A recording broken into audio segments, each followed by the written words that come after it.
Well, I've been a journalist for about 25 years, and I was educated to lie, to betray, and not to tell the truth to the public.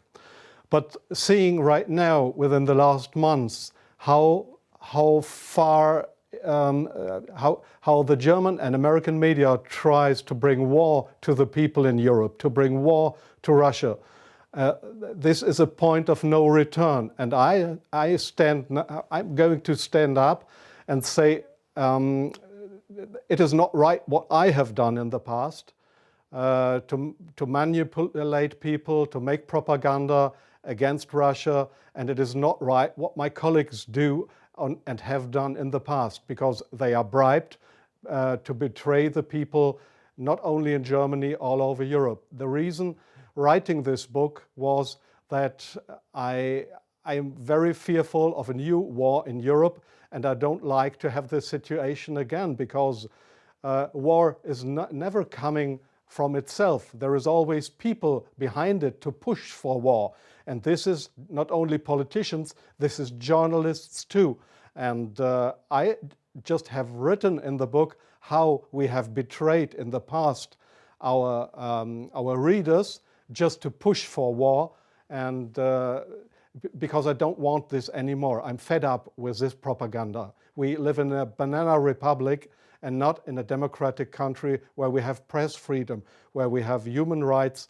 If you see the German media, especially my colleagues who day by day write against the Russians, who are in transatlantic organizations and who are supported by the United States to do so, well, people like me, I became an honorary citizen of the state of Oklahoma in the United States. Just why? Just because I write pro-American. I wrote pro-American. I was supported by the Central Intelligence Agency, by the CIA. Why? Because I should be pro-American. I'm fed up with it. I don't want to do it anymore. And so I've just written a book not to earn money. No, it will cause a lot of trouble for me, just to give the people in this country, in Germany, in Europe, and all over the world, just to give them a glimpse of a view what goes up behind the closed doors. Yes, there is many examples for that. If we go just back to history, if you go into the year 1988, if you go to your archives, you will find in March 1988 there was in Iraq, the Kurdish people have been gassed with poisoned gas. That is known all over the world. But in July 1988, they sent me to a town called Zubaydat, that is on the Iraqi-Iranian border. There was war. It was war between the Iranians and the Iraqis, and I was sent there to photograph how the Iranians have been gassed with poisoned gas, with German poisoned gas. You call it Lost and Zarin, mustard gas, made by Germany. They have been gassed, and I was there to make photographs how these people have been killed by poisoned gas from Germany. When I came back to Germany, there was just one small photo in a newspaper, in the Frankfurter Allgemeine, and there was one small article not writing how impressive, brutally, how unhuman, how terrible it was to kill decades after the end of the Second World War, people with German poisoned gas. So this was a situation I feel misused for having been there, and just to give a documentary what has been done, but not being allowed to cry out to the world what we have done behind closed doors. Up to today, it's not well known in the public that with German public gas, there have been hundreds or thousands of people gassed in this city of Zubaydat. Now you ask, what have I done for intelligence agencies? So please see, most of the journalists you see in foreign countries, they claim to be journalists, and they might be journalists, European or American journalists, but many of them, like me in the past, are so-called non-official cover. That's what the Americans call that. I have been a non-official cover. Non-official cover means what? It means you too work for an intelligence agency. You help them if they want you to help them, but they will never, when you are locked, or when they find out that you are not only a journalist but a spy too, they will never say, "Oh, this was one of our guys." They will not know you. That means non-official cover.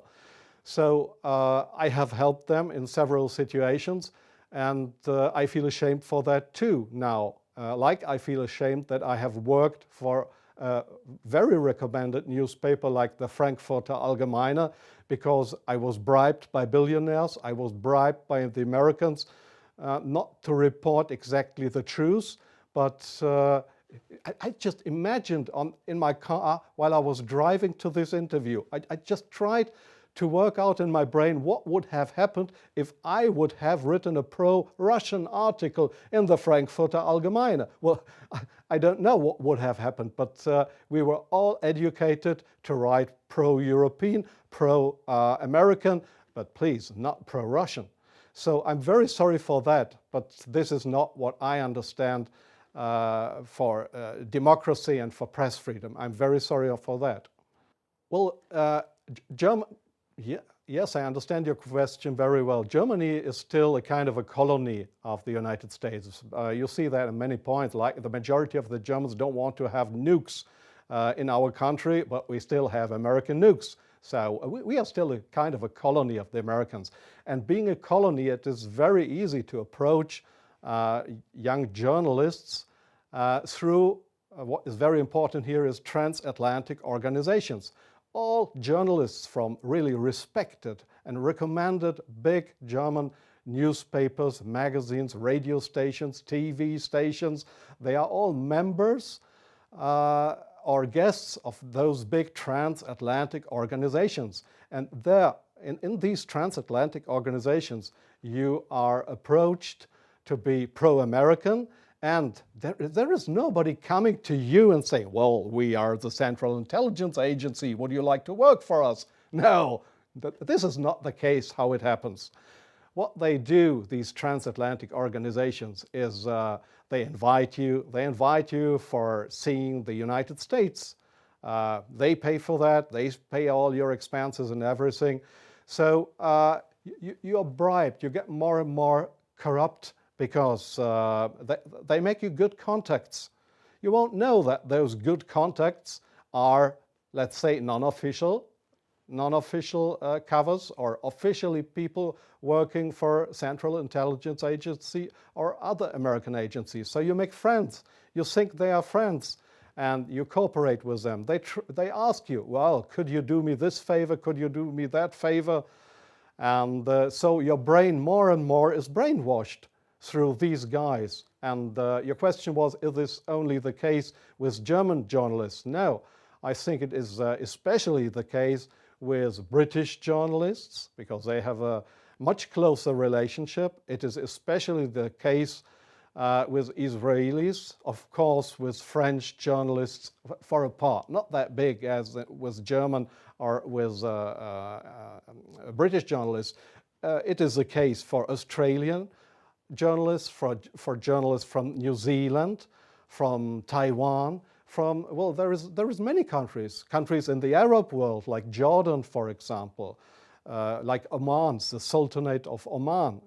There is many countries where this happens, where you find people to claim they are respected journalists, but if you look behind them, you'll find they are puppets on a string of the Central Intelligence Agency. I'm sorry in interrupting you. I'll give you one example. Sometimes the intelligence agencies, they come to your office and want you to write an article. I give you an example not from strange other journalists, from me myself. I've just forgotten the year.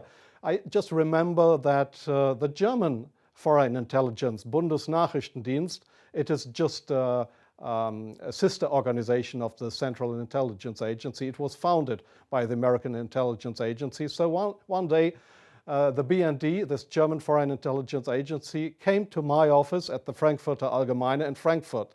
And they wanted me to write an article about Libya and about Colonel Muammar Gaddafi. I had absolutely no secret informations regarding Colonel Muammar Gaddafi and Libya. But they gave me all these secret informations, and they just wanted me to write, to sign the article with my name. I did that, but it was an article that was published in the Frankfurter Allgemeine that originally came from the Bundesnachrichtendienst, from the German Foreign Intelligence Agency. So do you really think that this is journalism, intelligence agencies writing articles? Oh yes, that article, I have reprinted it partly in my book. That article was how Libya and Colonel Muammar Gaddafi, how he secretly tried to build a poison gas factory. I think in Rabta was the name, yeah.